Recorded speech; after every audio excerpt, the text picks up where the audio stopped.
Students, मैं doctor तृप्ति विजयवर्गीय अपने YouTube channel पर आप लोगों का स्वागत करती हूँ, वेलकम करती हूँ। आज मैं पढ़ाने वाली हूँ आपको चेंज मैनेजमेंट।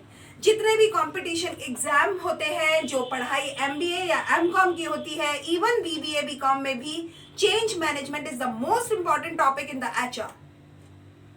किसी भी जॉब प्लेस पे या ऑर्गेनाइजेशन में जब भी हम बात करते हैं कि how to manage the HR, it is most important thing कि how to balance the change, how to manage the change. If there is a people, there must be some management, and if there is a management, there must be a change. Change यानी परिवर्तन। परिवर्तन के लिए कहा जाता है कि परिवर्तन ही सदा के लिए है, change is forever. और if there is a change, there must be a resistance to change. लोग परिवर्तन का विरोध करेंगे, ये एक इंपॉर्टेंट चीज है, चेंज के साथ में चलने वाली चीज है। अगर परिवर्तन है तो परिवर्तन का विरोध भी वही है। सारा क्राइटेरिया, सारा चैलेंज वहां है, how to manage the change. This is the topic of our class. Change management क्या है, कैसे है, इसका प्रोसेस क्या होता है, इसके लिए किस तरह से मैनेज किया जाता है, इन सब बातों को हम धीरे धीरे आगे बढ़ते हुए डिटेल में समझेंगे। आज की क्लास में मैं आपको इंट्रोडक्शन के साथ साथ इसके फेसेस के बारे में जानकारी दूंगी, तो बी रेडी। आपको मेरे वीडियोस अगर पसंद आते हैं स्टूडेंट्स, तो आप मेरे वीडियोस को शेयर करना और लाइक करना बिल्कुल मत भूलिए। आप ज्यादा से ज्यादा कमेंट बॉक्स में मुझे इन्फॉर्म कीजिए what you actually want from my side for the new videos title, right. तो आज की क्लास शुरू करते हैं। चेंज मैनेजमेंट को पढ़ने से पहले मैं आपको बताना चाहूंगी कि चेंज क्या है, वर्ड चेंज क्या है। एक चीज ध्यान दो, चेंज की स्पेलिंग पे ध्यान दो, आपको समझ में आएगा चेंज क्या है। CHANGE और एक CHANCE। अगर मैं G की जगह अगर C प्लेस कर दूं तो चांस बन जाता है। Actually change is a chance. परिवर्तन ही आपको मौका देता है to flourish yourself, to flourish your capacity, to enhance your smartness. पर लोग क्योंकि एक ट्रेडिशनल चल रहे होते हैं, एक ट्रेंड को फॉलो कर रहे होते हैं, they don't want some new. तो ये जो ह्यूमन टेंडेंसी है, ये चेंज को चांस बनने से रोकती है। इसलिए change is a door to chance. तो ये अगर हमें समझ में आ जाता है तो most of the people will support the change because it gives you a chance to flourish your capacity. तो चेंज को समझ लीजिए। चेंज क्या है? चेंज है एक पुराने तरीके को, ओल्ड वे को एक नए तरीके से, एक नए नजरिए से, एक नए इनोवेशन से देखना। किसी भी काम को करने का तरीका हो सकता है, किसी भी काम को देखने का नजरिया हो सकता है, ये अपना अपना दृष्टिकोण होता है। कुछ लोग मुश्किलों में भी मौके ढूंढ लेते हैं और कुछ लोग मौकों में भी मुश्किलें ढूंढ लेते हैं। ये अपना अपना पॉइंट ऑफ व्यू होता है, व्हाट यू सी। तो अगर पुराने तरीके की बात करें, they don't want to open new doors. वो लोग नए रास्ते, नए दरवाजे खोलना ही नहीं चाहते। वो उस ट्रेडिशन को, वो उस पुराने तरीके को ही फॉलो करना चाहते हैं, जिसको हम पर अगर देसी भाषा में कहें, दैट इज भेड़ चाल। जो सब कर रहे हैं वही मैं कर रहा हूं। There is no new thing, right. ये है ओल्ड वे। एक होता है न्यू वे। अब न्यू वे में क्या होता है, हम नए तरीके से, नए टेक्नोलॉजी से, नई सर्कमस्टांसेस में, नई प्रॉब्लम्स में कोई ना कोई नया मौका ढूंढते हैं और अपना दिमाग लगा करके, दूसरों के अनुभवों से, कुछ नए तकनीकों का सहारा लेकर नए सॉल्यूशंस ढूंढते हैं। If there is a problem, there must be a solution. तो ये अगर एक बात है तो हम ये मानते हैं जो चीज चल रही है वो चलती भी वैसी ही रहेगी। ये कोई जरूरी तो नहीं ना। जब समय बदल रहा है तो कोई काम करने का तरीका क्यों ना बदला जाए। जो लोग ऐसी अप्रोच रखते हैं वो लोग न्यू वे में आते हैं, राइट। तो ये तो है चेंज। अब चेंज को थोड़ा सा आगे बढ़ते हैं। जब हम नए तरीके में बात करते हैं तो एक वर्ड आता है चेंज के साथ में, जिसको अपन ने चांस कहा है, वो है इनोवेशन। इनोवेशन क्या है? एक नया तरीका, नव प्रवर्तन। नव प्रवर्तन का मतलब है नई चीज, नई सोच, नया आइडिया, नया ओपिनियन। तो innovation is something entirely new than anyone has seen before। किसी ने भी कोई चीज जो पहले कभी ना देखी हो, उससे रेलेवेंट कुछ नया, एकदम नया करके सामने लाना, दैट इज द इनोवेशन, नव प्रवर्तन।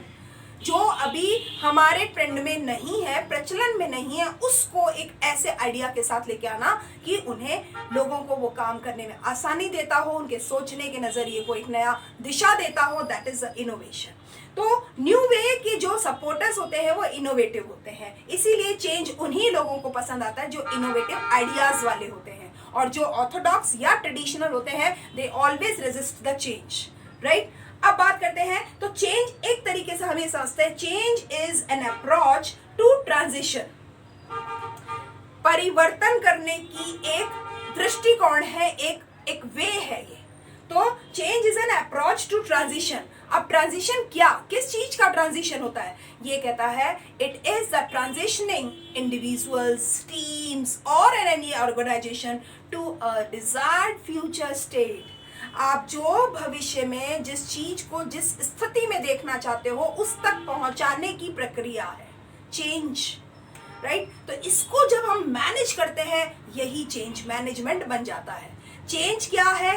एक पुराने तरीके का, एक पुरानी जगह से एक नई जगह पर आना, नए तरीके से। अब इन दोनों के बीच में जो ब्रिजिंग होने वाली है, from past, from future, from past to future, तो इन दोनों के बीच का जो ये गैप है, that is the present. The present is says about the management to change. अगर लोग विरोध करते हैं तो इनोवेटिव लोग उसको मैनेज करते हैं। How to manage the resistance to change, यही है चेंज मैनेजमेंट। हमारा टॉपिक चेंज मैनेजमेंट है।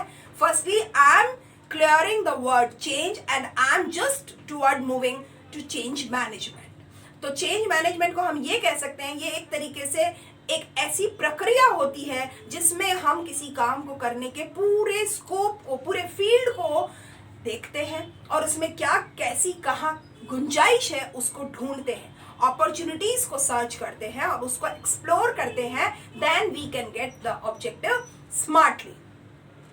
तो एक तरीके से ये कह सकते हैं चेंज इज अ जर्नी, एक यात्रा होती है, एक सफर होता है चेंज। परिवर्तन हमेशा सफर की बात करता है। It is not a blueprint. ये ब्लूप्रिंट नहीं है। ब्लूप्रिंट यानी जो जैसा है वैसा ही रहेगा। हम ब्लूप्रिंट कहते हैं एक मैप को, जो कि ये कहता है ये यहाँ है, ये यहाँ है, ये इसकी लोकेशन इस जगह है और ये वहीं रहती है, चाहे आप आज देखो चाहे आप कल देखो। पर चेंज एक ब्लूप्रिंट नहीं है, ये एक जर्नी है। जर्नी ये कहती है कि सफर आपका ऐसा होता है जिसमें हर लोग बदल रहे हैं, आपकी जगह बदल रही है, आपकी सोच बदल रही है, आपकी ज्ञान बदल रहा है। तो चेंज आपको हमेशा कुछ नया दे के जाता है। तो ये चेंज एक जर्नी है। अब अगर ये बात समझ में आ जाता है कि चेंज क्या है, उसका मायने क्या है, तो हम ये कह सकते हैं चेंज में हम बहुत सारी चीज़ें रिकॉग्नाइज करते हैं जो हम एक सफ़र के दौरान पाते हैं। हम नई चीज़ों को अडेप्ट करते हैं, नई चीज़ों को हम एक्सेप्ट करते हैं, उसके अनुसार अपने आप में बदलाव करते हैं। और हमें ये भी समझ में आना चाहिए कि जो चेंज को, परिवर्तन को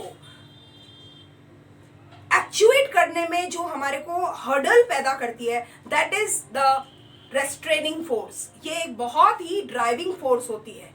इसके बारे में मैं आपको बताऊंगी कि रेस्ट्रेन कहाँ है, रेस्ट्रेन कहाँ है। ये रेस्ट्रेन फोर्स जो है, ये रुकावट जो है, ये अवरोध या हर्डल जो है, ये कैसे होता है।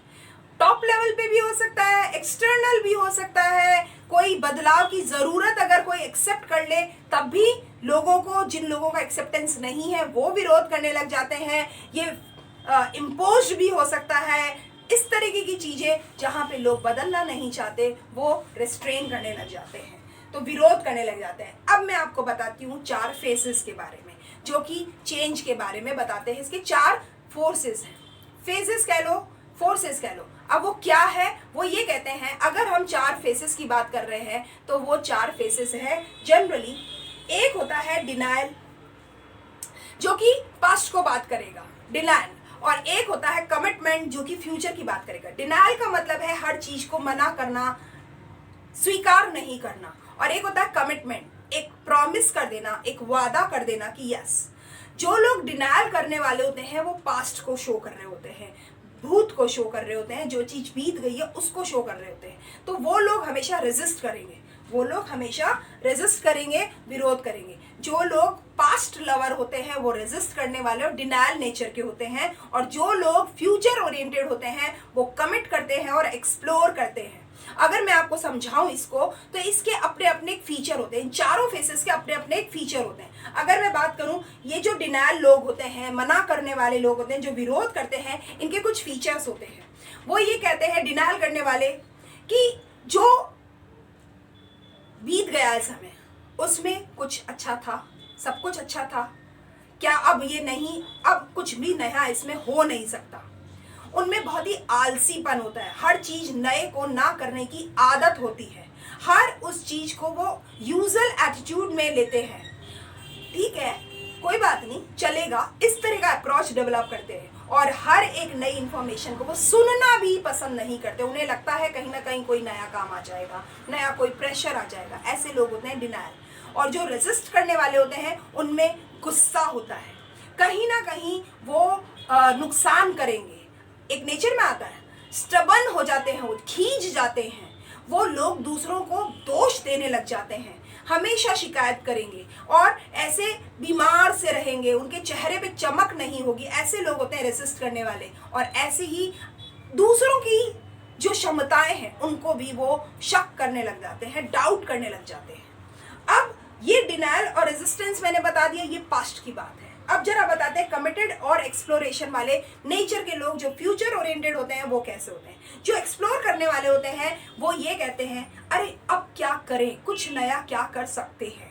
वो हमेशा पॉसिबिलिटीज की तरफ देखते हैं, संभावनाओं की तलाश करते हैं। वो लोग एनर्जी से भरे हुए होते हैं, वो इनडिसिसिवनेस से भरे हुए होते हैं, अनफोकस्ड वर्क हो सकता है उनका, एनर्जी होती है उनमें, है ना।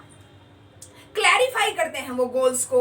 इसके अलावा वो सोर्सेज को, जो अवेलेबल सोर्सेज होते हैं उनको वो देख रहे होते हैं। वो ऑल्टरनेटिव्स क्या क्या हो सकते हैं वो उनको भी देख रहे होते हैं। और जो कमिटेड लोग होंगे वो हमेशा ये कहेंगे, मैं यहाँ सामने हाजिर हूँ, I am the here. Focused होते हैं, उनका टीम वर्क होगा, विजन देखते हैं, वो कोऑपरेट करेंगे, बैलेंस लाइफ के साथ वो आगे बढ़ेंगे। उनका माइंड बैलेंस भी होगा और उनका मेंटल बैलेंस भी होगा। जब इस तरह की बात होती है तो ये 4 फेज होते हैं। पहले लोग डिनाई करते हैं, फिर विरोध करने लग जाते हैं, फिर एक्सप्लोर करने लग जाते हैं और फिर कमिटेड हो जाते हैं। ये एक व्यक्ति की 4 फेजेस हैं। स्टार्टिंग में हर आदमी डिनाई करता है। अब जब वो मना करने से काम नहीं चल रहा है तो अब वो विरोध करने लग जाएगा। जब विरोध करने से भी काम नहीं चल रहा है तो अब कुछ कोशिशें सोचने लग जाएगा। और सोचने के बाद जब उसे लगता है अरे it is not so impossible, तो वो उसको कमिट कर देता है। ये है इसके 4 फोर्सेस। चेंज में बहुत कुछ है, आपको आगे की क्लासेस में बताऊंगी। इसके 7 R's क्या कहते हैं, इसका प्रोसेस क्या करता है, किस तरीके से ये चीजें आगे जाती हैं, इन सब के बारे में आगे की क्लासेस में बताऊंगी। आज की क्लास के लिए इतना ही है। आप सबसे पहले मेरे वीडियोस को लाइक कीजिए, शेयर कीजिए, चैनल्स को सब्सक्राइब कीजिए, ज्यादा से ज्यादा लोगों तक पहुंचाइए and keep watching my videos regularly. Thank you.